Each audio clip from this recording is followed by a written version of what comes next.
Continue explaining anong meron sa current administration compared to the past administration kung bakit, sabi mo, walang nanghihingi during the past administration. Flashback. Pag kinurap mo yan kung sinong sunduin kita ng helicopter, papuntang Manila, tatapon kita sila.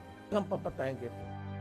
You honestly believe that that is the sole reason kung bakit yung na-experience mong panghihingi ngayon, ayon sa iyong salaysay, ay hindi mo na-experience noon. Yes po, Your Honor. Kasi That is the only reason? takot po sila pag nilalagay na po yung kanilang hatian doon sa dyaryo sa open letter. Kung noon, nasabi mo takot, palagi ka nagpapadyaryo, Meanwhile.